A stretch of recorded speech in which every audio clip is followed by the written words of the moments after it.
Pemirsa, atas dasar faktor kesehatan, pemerintah Indonesia telah memutuskan tahun ini tidak akan memberangkatkan jemaah calon haji ke Tanah Suci. Meski berat, keputusan ini dimaklumi oleh sejumlah jemaah calon haji.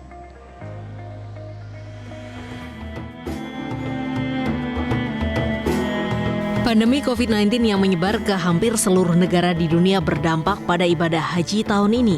Meski secara bertahap, Arab Saudi mulai membuka rumah ibadah untuk umum, namun pembukaan akses bagi jemaah dari negara lain belum juga pasti. Inilah yang membuat pemerintah Indonesia akhirnya membatalkan pemberangkatan 221.000 calon haji yang seharusnya mulai diberangkatkan pada 26 Juni mendatang. Pihak Arab Saudi tak kunjung membuka akses bagi jemaah haji dari negara manapun. Akibatnya, pemerintah tidak mungkin lagi memiliki cukup waktu untuk melakukan persiapan, utamanya dalam pelayanan dan perlindungan jemaah. Berdasarkan kenyataan tersebut, pemerintah memutuskan untuk tidak memberangkatkan jemaah haji pada tahun 2020 atau tahun 1441 Hijriah ini. Sementara di Bandung, Jawa Barat, sepasang suami istri di Bandung, Jawa Barat yang telah menunggu selama 8 tahun untuk mendapatkan antrian guna menunaikan ibadah haji di tahun 2020 ini batal berangkat. Ihin Solihin beserta istrinya yakni Eli Sukmayatiningsih sudah mempersiapkan pemberangkatan hingga mencapai 99%. Ya, menurut saya mungkin ini hal yang terbaik Allah berikan pada kita semua yang diundur itu, karena mungkin di sananya belum bersih dari virus, jadi kita juga mungkin lebih aman kalau di sananya lebih bersih di sana. Mungkin kami berharap tahun depan bisa lebih lancar lagi. Keputusan pemerintah untuk tidak memberangkatkan haji pada tahun 2020 mendapatkan respon positif dari sebagian jemaah calon haji asal Kota Medan.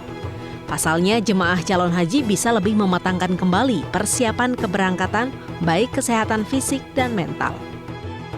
Bagi saya sebenarnya mendukung kebijakan ini, karena pandemi COVID-19 ini kan mendunia. Jadi artinya kalaupun kita pergi dan berangkat sampai di Mekah, kita udah tahu bagaimana pelaksanaan ibadah haji itu, berdesak-desakannya. Sehingga teori yang diterapkan oleh pemerintah, physical distancing, menjaga jarak, udah pasti tidak bisa kita. Sebelumnya ibadah haji telah beberapa kali ditiadakan. Arab Saudi saja setidaknya telah 5 kali meniadakan ibadah haji akibat masalah kesehatan, mulai dari wabah taun, kolera hingga meningitis. Sementara bagi Indonesia ini bukan pertama kalinya pemerintah meniadakan pemberangkatan ibadah haji. Tahun 1947, pemerintah Republik Indonesia juga menghentikan ibadah haji di masa perang. Tim Liputan, Metro TV. Keputusan pemerintah untuk mengalihkan ibadah haji 2020 ke 2021 di masa pandemi ini menjadi ujian tersendiri bagi para jemaah calon haji. Banyak yang telah bertahun-tahun menabung dan juga menanti keberangkatan akhirnya harus legowo demi melindungi diri dari COVID-19. Kita akan berbincang dengan salah satu calon jemaah haji yang Barkah di Yogyakarta. Kita akan berbincang. Selamat pagi, Pak Barkah. Selamat pagi, Metro TV. Iya, terima kasih sudah. Waalaikumsalam warahmatullahi wabarakatuh. Terima kasih sudah bersedia bergabung bersama kami di Selamat Pagi Indonesia. Pak Barkah, bisa diceritakan berapa lama Pak menunggu keberangkatan sebagai calon jemaah haji? Saya sudah 9 tahun menunggu keberangkatan haji ini bersama istri saya. Saya mendaftar tahun 2011 untuk mendapatkan porsi kepastian berangkat haji. Akhir tahun kemarin dapat kabar kita dapat berangkat tahun ini untuk ibadah haji. Kami sudah persiapkan semuanya mulai dari manasik, isi doa kesehatan, kemampuan dan lain sebagainya agar haji ini insya Allah mabrur.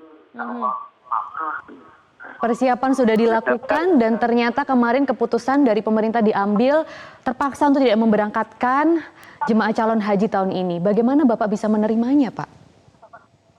Ya, kita kan dengan situasi pandemi COVID-19 ini sudah siap mental. Apapun keputusan dari umarah dan ulama ya kita taati.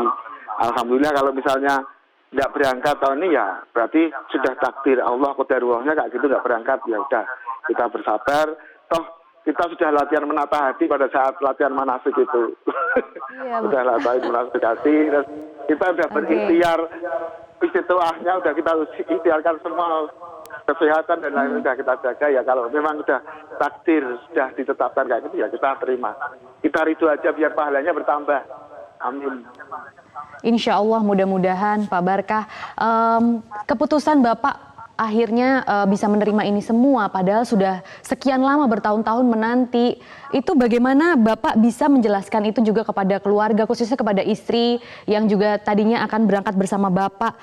Bagaimana Pak? Ya, dengan situasi seperti ini sebenarnya juga ada rasa bimbang juga dengan keadaan virus COVID-19 ini, apakah berangkat atau enggak. Terus kami sudah bersikap, udah kita siap-siap Bismillahirrahmanirrahim, siap mental berangkat maupun tidak, gitu aja. Ya, Tapi berarti sejak virus ini ada Pak, sejak virus COVID ini ada, apa yang paling Bapak khawatirkan saat itu? Sebenarnya kami masih berharap bisa berangkat karena kita kan nggak tahu situasi sampai detik ini baru diputuskan ya berarti udah nggak berangkat itu aja. Oke. Dan selama ini apa saja yang Bapak dan keluarga lakukan untuk dapat terus melindungi diri dari virus corona ini, Pak? Ya setelah dengan adanya pandemi ini ya semua berubah semua ya. Kegiatan yang tadinya aktivitas di luar itu semua betul-betul kita taatlah kepada yang sudah disampaikan oleh ulama maupun umaroh untuk stay at home, jaga jarak dan lain sebagainya. Bahkan beberapa saat kita juga tidak ke masjid karena memang nasihatnya kayak gitu. Ya kita taati aja, kita samina ma'atokna aja lah. Kan kalau kesehatan yang tahu persis ya yang ahlinya, kalau udah nasihatkan kayak gitu kita manut aja. Betul, tugas kita mengikuti ya Pak ya.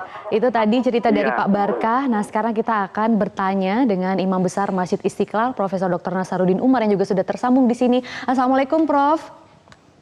Waalaikumsalam warahmatullahi wabarakatuh. Iya, terima kasih sudah bergabung di Selamat Pagi Indonesia. Prof. Nasaruddin, bagaimana sebenarnya Prof bisa menjelaskan Islam ini membenarkan kondisi seperti ini? Bahkan pelaksanaan dari salah satu rukun Islam ini harus bisa dibatalkan dengan kondisi darurat seperti wabah corona. Ya, sebelum menjawab saya ingin mengungkapkan rasa prihatin ya atas kebijakan yang sangat pahit yang disampaikan oleh Pak Menteri Agama kita. Itu sesungguhnya bukan karena manusia sebetulnya ya. Itu bukan karena persoalan salah kebijakan, tapi ini adalah dari Allah juga kan. Nah, sehubungan dengan hal ini dalam hukum fikih sebetulnya yang dimaksud istita'ah itu sebagai salah satu persyaratan untuk menunaikan kewajiban rukun Islam yang kelima haji ini ialah bukan hanya mampu dari segi fisik dan mampu dari segi harta, tetapi juga termasuk di dalamnya adalah keamanan di perjalanan, keamanan wilayah yang kita akan tinggalkan, dan keamanan di sana. Nah persoalannya COVID-19 ini bukan hanya persoalan di sini, di perjalanan, dan juga di Mekah atau Madinah, semuanya. Transit kita di Dubai misalnya juga di sana juga ada, di Indonesia juga ada, di Mekah juga ada. Jadi secara fikih sebetulnya, bahkan secara syariah, dalam kondisi seperti ini, apa yang dilakukan oleh pemerintah itu sebetulnya sudah dapat pembenaran fikih ya, dapat pembenaran syariah. Karena kita kan darul mafasid muqaddamun ala jalbil masalih ya. Lebih utama mengedepankan pencegahan terhadap bahaya daripada mengejar manfaat ya. Nah kita tahu bahwa insya Allah mudah-mudahan tahun depan ada solusi lain yang mungkin lebih bagus, lebih tenang, lebih khusyuk. Karena kalau kita paksakan kehendak sekarang ini berangkat, saya juga yakin ya bahwa jamaah kita nanti di sana itu nggak bisa fokus, nggak bisa khusyuk, nggak bisa enjoy, nggak bisa tenang. Padahal ibadah itu kan membutuhkan ketenangan, ibadah itu membutuhkan kekhusyuan, ya plong begitu. Tapi kalau di mana-mana harus banyak sekali daerah terlarang, akhirnya hilang kemerdekaan kita, hilang kekhusyuan kita di sana itu. Makanya itu saya ingin mengapresiasi ya pemerintah atas sikapnya ini. Baik. Bayangkan kalau misalnya 200.000 orang jamaah haji kita berangkat ke sana, apa yang akan terjadi di sana kita nggak tahu. Taruhlah misalnya yang paling pahit itu terjadi kontaminasi, maka begitu mereka pulang, rumah sakit mana yang bisa menampung 200.000 Iya. orang untuk dilakukan pengobatan ya, dan itu Betul, seluruh Prof. Indonesia akan menyebar. Iya. Jadi saya Tapi kira bagaimana cara keputusan umat yang sangat muslim ini bijak. bisa menerima, khususnya jemaah calon haji bisa menerima keputusan ini, apalagi yang sudah bertahun-tahun menanti menabung. Nanti kita akan membahasnya ya Prof, tapi kita harus jeda terlebih dahulu. Pak Barka juga nanti masih akan kembali bersama kita. Jadi pemirsa tetaplah bersama kami hanya di Selamat Pagi Indonesia. Kami masih membahas mengenai pembatalan ibadah haji bersama Prof. Nasaruddin Umar dan juga salah satu jemaah calon haji di sini, Prof. Nasaruddin. Jadi tadi setelah penjelasan Prof, apa saja sebenarnya dalil-dalil yang bisa memperkuat ini agar umat Islam bisa semakin mengerti bahwa ini memang sudah diatur? Iya, di dalam Al-Quran surah Ali Imran kan ada itu. Fihi ayatun bayyinatun maqam Ibrahim wa man dakhalahu kana amina walillahi 'alan nasi hajjul baiti man istata'a ilaihi sabila wa man kafara fa innallaha ghaniyyun 'anil 'alamin. Di situ ada poin yang sangat penting. Walillahi 'alan nasi hajjul baiti man istata'a. Ya. Dan bagi kita ya umat Islam itu wajib hukumnya untuk menunaikan ibadah haji man istata'a ilaihi sabila, bagi mereka yang memenuhi persyaratan. Istita'ah itu artinya punya kemampuan. Apa yang dimaksud istita'ah di situ? Mampu dari segi fisik, tidak sakit-sakitan, ya kan?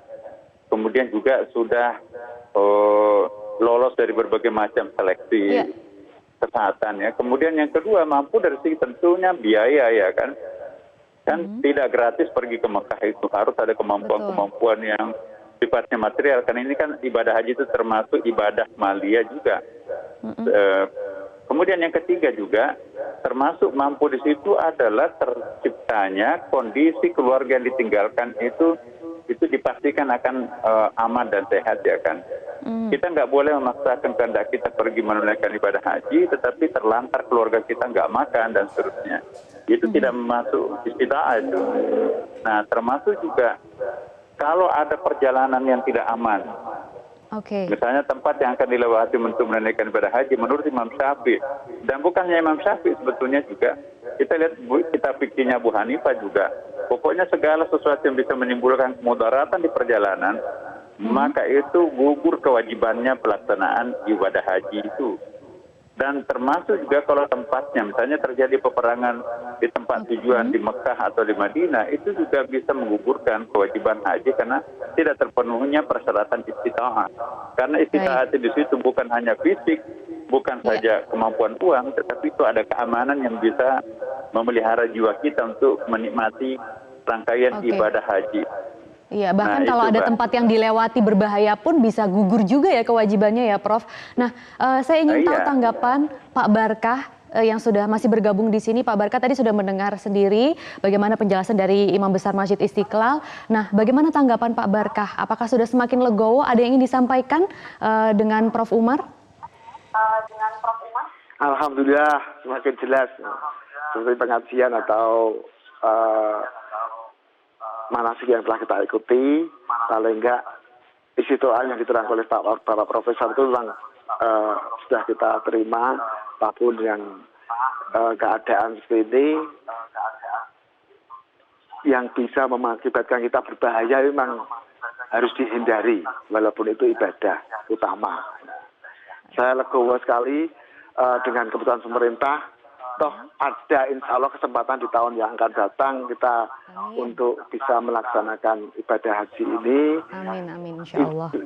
Moga-moga semakin mantap pengetahuan kita untuk melaksanakan syariah-syariahnya sehingga haji mabrur menjadi cita-cita kita bisa terkabul. Amin, amin, amin. Amin. Pak Barkah ini salah satu jemaah calon haji yang bisa menerimanya dengan mengambil hikmahnya ya, Prof. Nasaruddin. Tapi bagaimana pesan Prof. Nasaruddin kepada umat Islam lainnya, khususnya kepada para calon jemaah haji, agar mereka bisa menerima keputusan ini dengan legawa dan bisa mengambil hikmah dari ini semua? Apa yang ingin Prof. Nasaruddin sampaikan? Pertama saya ingin menghimbau kepada saudara-saudara kita beragama Islam yang bahkan di Sulawesi Selatan itu ada yang 43 tahun menunggu itu untuk bisa menunaikan ibadah haji, daftar tunggunya paling lambat itu di Sulawesi Selatan itu ya. Bahkan ada kabupaten itu sudah lebih dari 40 tahun harus nunggu. Nah, saya ingin berpesan kepada saudara-saudara kami yang ada di Sulawesi Selatan, bahwa di tempat yang lain yang sudah sekian lama menunggu, akhirnya dapat kesempatan untuk tahun ini, ternyata ada faktor yang menyebabkan kita nggak bisa. Nah, saya ingin mengingatkan sekali lagi ya, bahwa ini adalah keputusan Kementerian Agama atau pemerintah yang sesungguhnya saya tahu seperti yang diungkapkan oleh Pak Menteri Agama yang kita saksikan itu, sebetulnya keputusan ini sangat pahit ya, sangat menyesalkan, tetapi apa boleh buat. Betul. Karena demi untuk keselamatan semuanya kan, jadi kami mohon dan sekaligus menghimbau kepada seluruh jamaah, mari kita legowo menerima kenyataan ini. Insya Allah semuanya ada hikmahnya ya. Kalaupun seandainya akan terjadi sesuatu, katakanlah ajal kita tidak sampai lagi di musim haji tahun depan, insya Allah lauhul mahfuz, insya Allah langit sudah mencatat ada seorang hamba yang betul-betul sudah memenuhi persyaratan untuk menunaikan ibadah haji, tapi karena bukan faktor dirinya sendiri, tapi faktor alam, faktor kondisi objektif yang seperti sekarang ini, maka itu Allah pasti akan maha tahu bahwa hambanya itu sudah begitu siapnya untuk menunaikan kewajiban itu. Allah maha tahu. Amin. Dan Allah juga menurunkan COVID itu kan. Iya. Dan jadi saya kira tidak perlu terlalu bersedih hati kalau misalnya tidak berangkat tahun ini. Pastikan bahwa itu semuanya itu yang terbaik dari Allah Subhanahu wa taala. Amin, amin. Terima kasih Prof. Dr. Nasaruddin Umar sudah memberikan keterangannya di sini, dan juga Pak Barkah dari Sleman, Yogyakarta sudah berbagi cerita di sini. Terima kasih dan semoga sehat selalu.